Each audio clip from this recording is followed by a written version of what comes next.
Oke. Assalamualaikum warahmatullahi wabarakatuh. Salam sejahtera buat kita semua sobat bocah belajar tani. Di kesempatan kali ini bocah belajar tani ada di Kota Angin, di Kota Nganjuk. Kita sedang sidak lahan di Kecamatan Wilangan, tepatnya di Desa Ngudikan. Di Desa Ngudikan, ini saya sedang duduk atau ada di lahan sentra bawang merah guys di Nganjuk. Jadi ini luasannya sangat luas, ini di hamparan termasuk. Kira-kira di Nganjuk ini berapa luasannya? Data tahun kemarin sekitar berapa Mas Gusman? 11.000 2019 11.000 hektar. Jadi menurut beliau-beliau ini data untuk tahun 2019 itu sekitar 11.000 hektar itu tanam raya bawang merah. Oke, kita lanjut. Sebelum ke topik pembicaraan, saya akan perkenalkan. Yang pertama ini adalah ownernya Tajuk GY, Mas Hendy GY. Mas Hendy GY.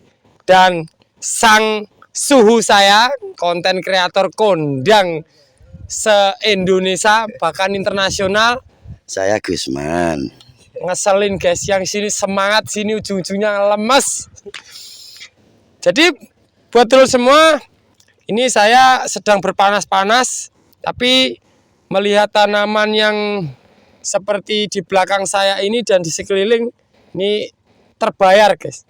Ini saya benar-benar di tengah hamparan tanaman bawang merah.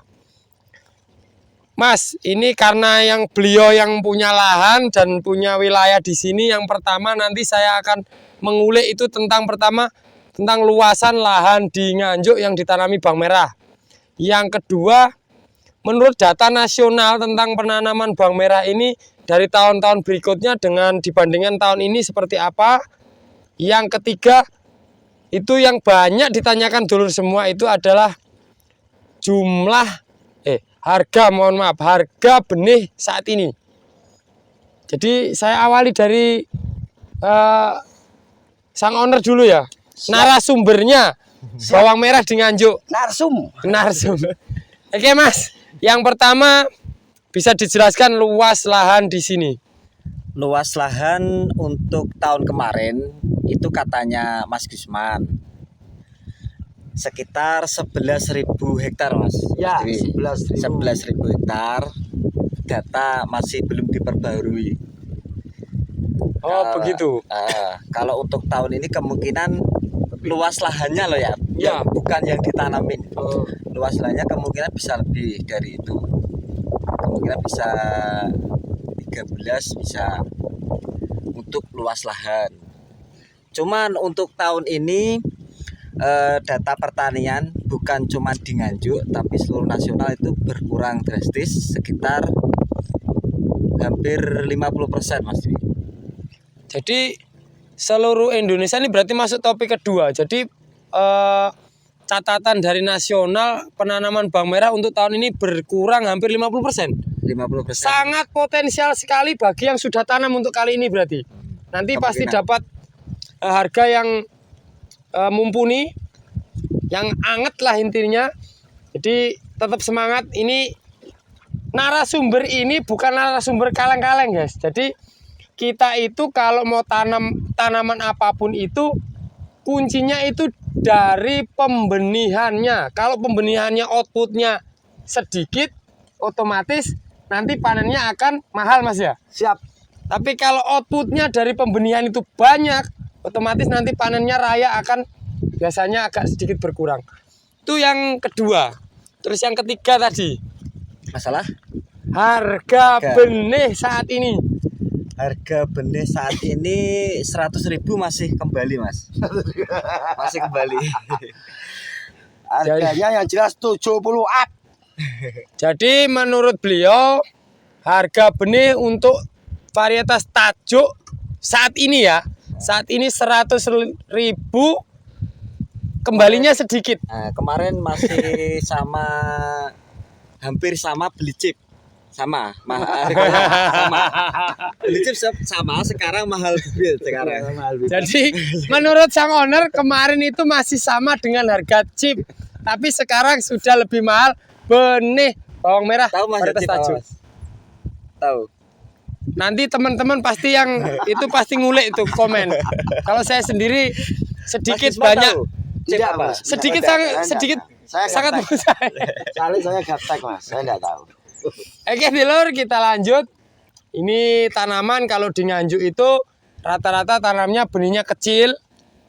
Dan ini benih sedang yang di belakang saya yang untuk tanaman sang owner atau sang narasumber ini benihnya kecil. Memang nanti kalau di video kelihatan lunglai-lunglai, tapi itu ciri khas di sini. Nanti hasil akhirnya mungkin kita akan pangkling dulur kalau istilahnya. Oke, kita lanjut ke narasumber berikutnya. Karena ini tadi sudah informasinya sudah ditambahkan oleh sang narasumber. Sekarang kita ke narasumber kedua, yaitu suhu saya. Bagaimana menurut Mas Gusman tentang pertanian untuk tahun ini? Ini fokusnya ke serangan hama, penyakit, dan cuaca. Untuk cuaca tahun ini yang jelas kurang bersahabat, guys. Tapi kalau di Nganjuk itu ndak peduli cuaca kayak dan ndak peduli waktu. Nganjuk jam ini sekitar jam 2, yo. Itu biasa ada yang nyepray. Ya, itu. Kalau untuk tanaman keseluruhan di Nganjuk saat ini ada sedikit problem menurut saya. Tadi lewat jalan itu ada yang pucuk kering ya Bos ya. Tapi untuk wilayah Pak Ji, untuk miliknya Pak Ji, sang didengkot dari Tajuk Giye ini, menurut saya sih kurang tegak Pak Ji, kurang tegak. Jadi lemes. Ini masih kebanyakan unsur nitratnya, walaupun dengan Nganjuk saya tetap bully. Yang tidak terima bisa langsung komen di kolom komentar.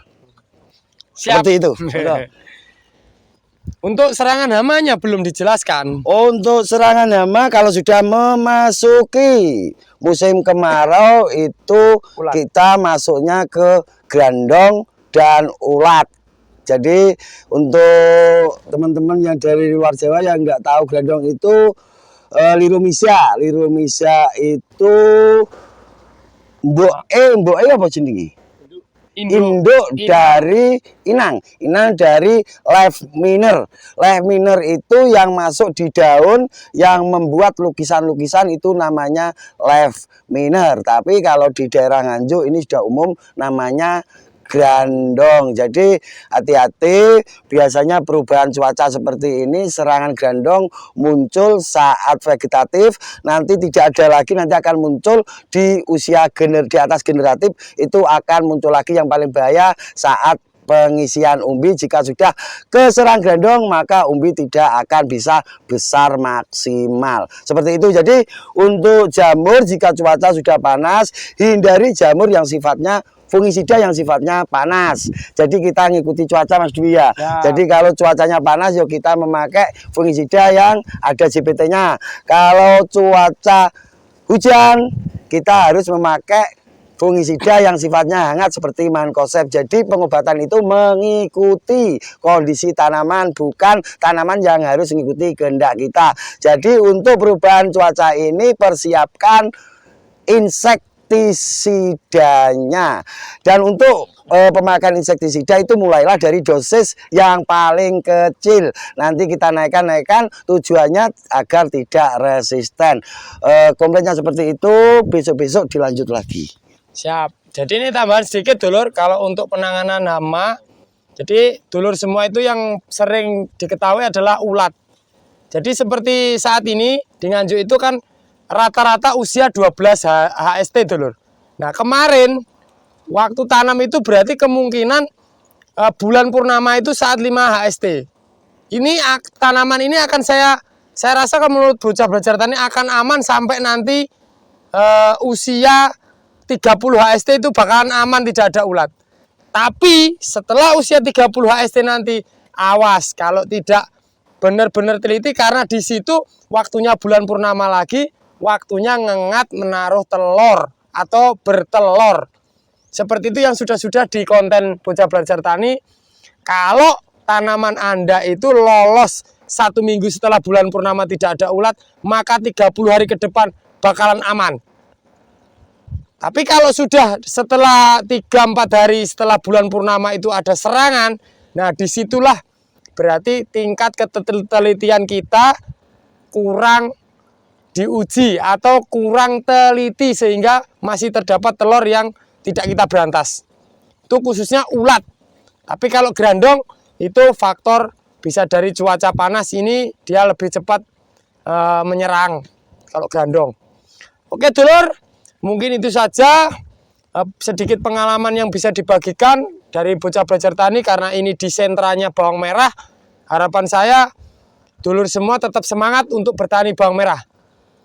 Dan yang hari ini punya bawang usia 40 HST up, tenang, jenengan pasti dapat harga yang spesial. Oke, akhirul kalam, wabillahi taufiq wal hidayah, waridho walinayah. Wassalamualaikum warahmatullahi wabarakatuh. Waalaikumsalam warahmatullahi wabarakatuh. Gas. Ora usah gas.